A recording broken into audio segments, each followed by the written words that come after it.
This is wildlife biologist Eric Orff with my New Hampshire Fish and Wildlife YouTube channel. And this morning I have the pleasure of introducing you to Henry Jones. He's the New Hampshire Fish and Game Department moose biologist. He hasn't been on the job too long. We're going to ask him about that too. But, you know, the season just wrapped up a few days ago, and Henry's going to give us a few details of the 2020 New Hampshire moose hunting season. And then we'll go in and I'll ask him a few more questions about moose management here in New Hampshire. So, Henry, please lead off with how you think the season went and make some brief results, and then we'll talk about a couple other things. Sure, yeah. Well, thank you very much for the opportunity to be on, Eric. It's a pleasure, and yeah, this is great. So as far as the 2020 moose season, overall, you know, it was a fairly normal year, but a normal year is a very good year for New Hampshire.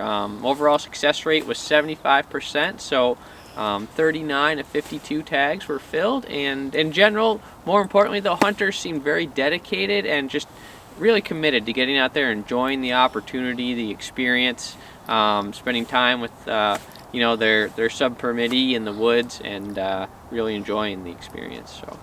So Henry, you've been a moose biologist for a short time, but you've worked with moose for a while longer. Tell us a little bit about that work you did, and maybe some of the interesting results you might have had of that. Yeah, I've been fortunate, you know, to be associated with moose research projects for a while.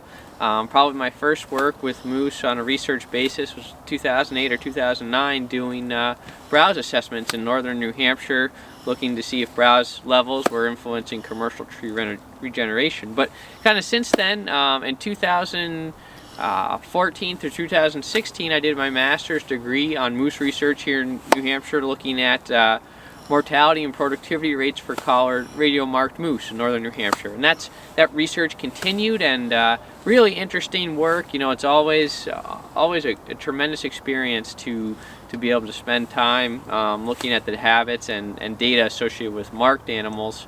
And so that was really interesting, and it's really given us tremendous knowledge of what is affecting moose in New Hampshire, in northern New Hampshire, and really northern New England, and kind of what our strategies are, or what the future may be for that population. So, I even though I was the bear biologist for a long time, of course, New Hampshire's such a small state. When there was moose to be captured, we were all hands on deck, and they are a wonderful animal to work with. They're a magnificent animal. They can walk through the woods without making a sound, and carrying a huge rack. It's just so much to watch moose and interact with them, and so. Tell me about the tick mortality the last decade. What's happened to our juvenile moose in particular? Yeah, so for the past decade, we've kind of seen, you know, unprecedented winter tick impacts as far as that's been documented throughout moose range, you know, and so we have really high winter tick infestations on the landscape, and I'm talking about northern New Hampshire here, White Mountains north, and so really high winter tick abundance on the landscape in many years. There is high calf mortality in March and April, and that is from winter tick infestations of 30 to 90,000 winter ticks on a moose. And so what happens is in March and April, those winter ticks they're in the adult life stage, and they're taking a blood meal, 1 to 3 milliliters each, and so for engorged females. And so it's this massive blood draw at a time when moose are naturally in their poorest condition. You know, moose browse on woody twigs all winter, and so that is not enough to meet their natural daily energy demand, and so they're continuously losing weight all winter, just like white-tailed deer. It's natural, it happens on the best moose range.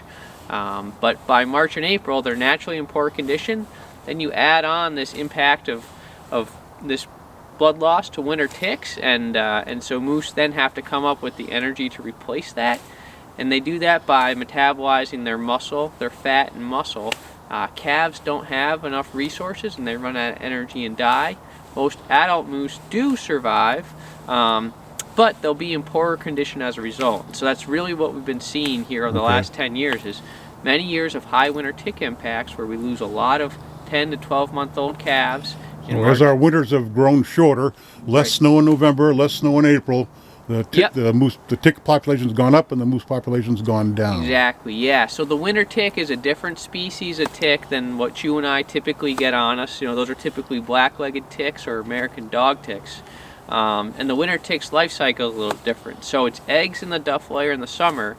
Then about September 1st or so, that hatches into a larva, and the larva ascend the vegetation, and they're questing, trying to get on a host.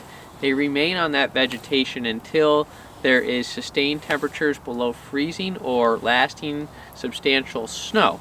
And so what really limits winter ticks is how many of their host species are out there. In New Hampshire, their most effective host is moose, and then how long do they have to get on that animal. And that's kind of what we're seeing here is we have enough moose in northern New Hampshire, and then we have short winters, and so winter ticks have a lot of time to get on moose.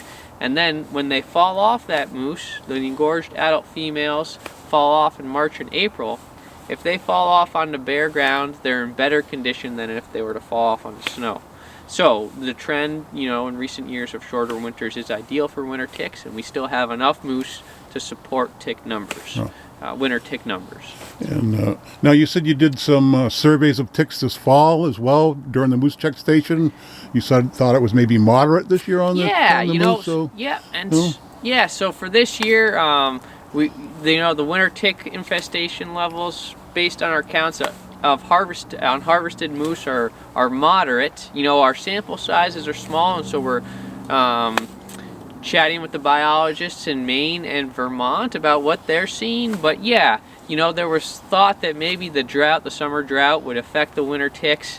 As explained before, their eggs in the duff layer for much of that drought, so they were insulated from it, and they're fairly hardy.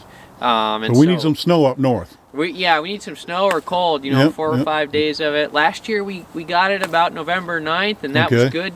We'll see what happens this year and go from there on it. So. All right. Well, thank you very much, Henry. Sure appreciate your time, and always good to know what's going on with New Hampshire's moose. And Henry's at it night and day, keeping an eye on our New Hampshire moose as a wildlife biologist for the New Hampshire Fishing Game Department. Thank you very much, Henry. Thank you, Eric.